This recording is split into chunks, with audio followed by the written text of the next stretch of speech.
Salut à toi, bienvenue dans cette nouvelle vidéo qui va parler des trois piliers fondamentaux d'une entreprise du paysage rentable. Peut-être que tu t'es lancé comme ça dans ton entreprise, que tu as eu tes nouveaux clients, tes premiers clients, et puis tu as fait tes premiers chantiers, et puis tu t'es retrouvé embarqué comme ça dans un système que tu ne maîtrisais pas forcément, et du coup, tu as une activité qui est en dents de scie, où tu es surchargé de travail, où tu ne te verses pas le revenu que tu souhaites, ou peut-être même les trois en même temps. C'est tout simplement parce que tu n'as pas clairement été en mesure d'identifier les trois piliers qui font que ton entreprise va être stable, va être pérenne et surtout que il y a nécessaire de les travailler tout simplement. Donc aujourd'hui, je veux partager avec toi ces trois piliers et te montrer comment est-ce que tu peux aller de l'avant pour assurer une entreprise pérenne et stable. Le premier pilier, c'est le marketing. Donc si on prend ces piliers, tu vas voir, ils sont basés sur le parcours client. Le premier point, c'est le marketing parce qu'il faut que ton client te découvre, te connaisse pour pouvoir te passer commande et puis ensuite que tu fasses le chantier. Donc le marketing, c'est l'art de se faire connaître et d'attirer à soi les nouveaux clients. Alors pour ça, si tu es débutant, il faut que tu aies clairement identifié ton client idéal. Quelle personne va acheter tes produits? Si tu penses que tous les clients sont bons à prendre, sache que ce n'est pas le cas et que c'est le type de piège dans lequel entrent les entrepreneurs débutants et qu'ils galèrent tout le temps et qui se battent sur le prix. Donc c'est important que tu définisses qui est ton client idéal, mais aussi que tu définisses clairement quelle est la mission de ton entreprise pour savoir avoir une ligne de conduite claire et pouvoir proposer à ton client une solution à son problème qui soit clairement définie et qui ne soit pas simplement une solution technique, mais que tu partages avec ton client des valeurs qui sont plus profondes qu'une simple prestation de service.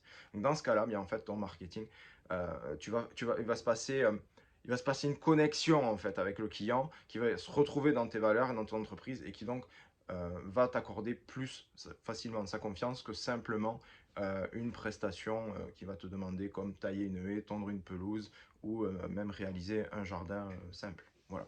Donc ça, c'est le premier point. Le deuxième point, ça va être de se faire connaître. Et ça, souvent, l'erreur qui est commise par beaucoup au tout début, et honnêtement, j'ai fait la même, c'est d'essayer de savoir comment est-ce qu'on pouvait se faire connaître sur Internet, comment est-ce qu'on pouvait se faire connaître en distribuant des flyers dans les boîtes aux lettres, voilà, etc. Alors tout ça, c'est une bonne chose, mais ce n'est pas le moyen principal pour se faire connaître. Le moyen principal, en fait, c'est de chercher des recommandations et d'établir son réseau. Ça, c'est le moyen numéro un pour trouver des nouveaux clients, c'est de chercher des relations, des personnes qui peuvent te recommander et d'élargir ton réseau au maximum.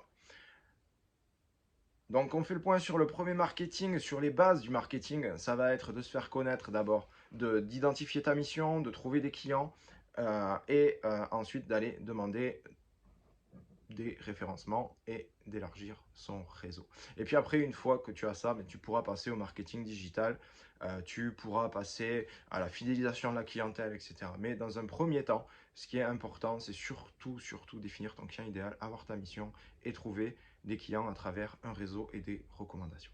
Le deuxième pilier d'une entreprise qui est rentable et pérenne, c'est la vente, évidemment, parce que tu peux avoir plein de clients, mais si tu ne sais pas vendre, évidemment, c'est compliqué.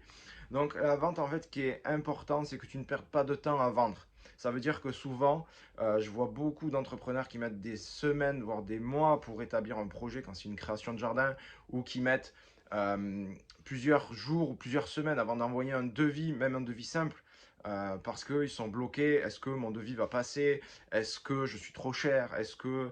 Enfin voilà, c'est surréfléchi tout ça.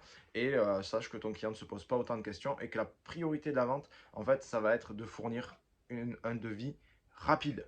Et ensuite, eh bien, de pouvoir avoir une offre. C'est-à-dire que comme tu auras, à travers ton marketing, défini ta mission et que tu auras ton client idéal, tu sauras, à travers une offre, proposer à ton client une solution à son problème. Et une offre, c'est pas un devis. Une offre, c'est l'art de présenter le devis de manière à ce que le client ne regarde pas que le prix en bas à droite de ton devis. Et l'offre, elle peut se faire soit d'une manière papier, soit d'une manière euh, digitale à partir du moment où tu envoies ton devis par email, par exemple, ce que je ne recommande pas pour des devis d'un certain montant, mais si c'est des devis d'un petit montant que tu veux envoyer vite, tu peux le faire. Mais ton offre, elle va aussi se faire d'une manière physique quand tu te présenteras chez ton client pour lui présenter le devis. Voilà, tu vas pas juste énumérer ce que tu fais avec le prix, tu vas lui expliquer ce qu'il aura, quels seront son bénéfice, pourquoi est-ce que c'est bon pour lui, pour sa maison, pour sa famille, pour son patrimoine, etc. Donc, il y a plein de pistes à explorer pour ça, pour vendre en fait ta prestation au-delà d'une simple prestation, mais d'un service que tu donnes au client et d'une amélioration de la qualité de la vie de ton client. Donc ça, c'était le deuxième pilier, c'était la vente.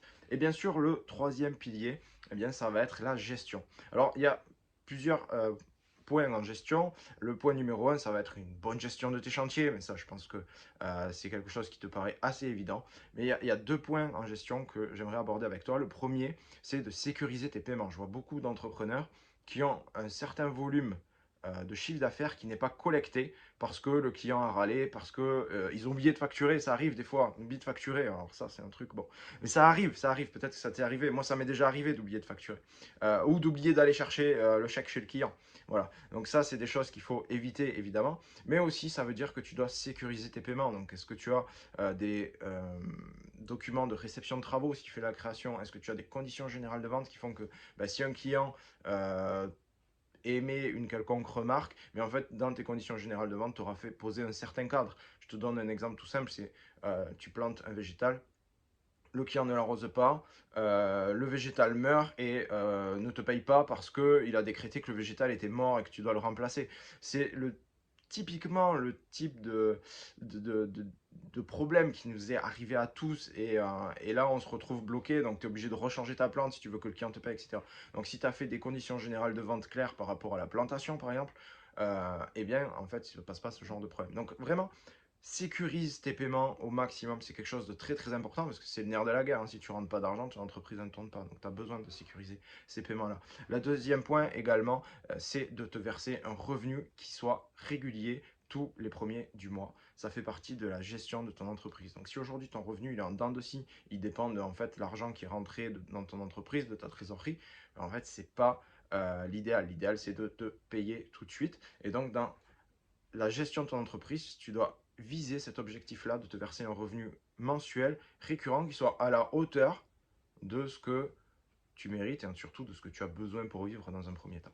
Voilà, c'est quelque chose qui est très important. Et puis après, une fois que tu as acquis ces bases de gestion, mais après on ira un petit peu plus loin dans le développement de ton entreprise et notamment sur tout ce qui va être le management des chantiers, le management des employés, la gestion financière un peu plus complexe où tu vas pouvoir avoir différents comptes bancaires, etc., qui te permettent d'avoir un tableau de bord visuel sur ton état financier, etc.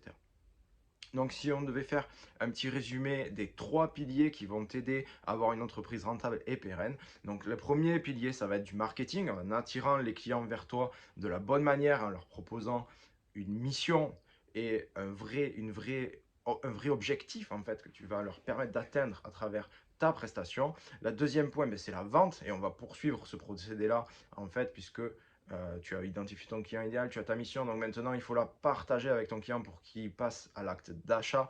Et surtout, le fait de présenter les choses de cette manière, en fait, ça va te permettre surtout de masquer en fait ce problème du prix et de permettre d'augmenter un peu tes tarifs, quoi, même un peu beaucoup, hein, parce que en ayant une vraie mission définie et en proposant un vrai service et un vrai avantage à ton client plutôt qu'une prestation pure, mais en fait tu peux augmenter tes prix parce que ton client est prêt à mettre de l'argent pour obtenir un résultat et pas pour un nombre d'heures ou un nombre de mètres carrés ou un nombre de mètres linéaires. Et enfin, le troisième point, ça va être la gestion de ton entreprise avec évidemment la gestion des chantiers, la sécurisation des paiements. J'y tiens beaucoup parce que c'est le nerf de la guerre et c'est souvent négligé par les entrepreneurs.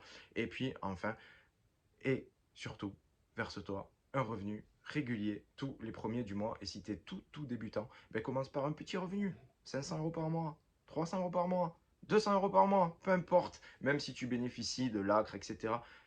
Mets-le sur un compte à part, réserve-le. Quand l'ACRE s'arrêtera, tu pourras le prendre. Mais verse-toi un revenu et augmente-le jusqu'à ce que tu aies un revenu qui te permette de vivre correctement. C'est là le but de ton entreprise. Je te remercie d'avoir suivi cette vidéo. Pense à me laisser un petit commentaire si ça t'a été utile, à t'abonner tout en haut et je te dis à très bientôt. Salut, ciao.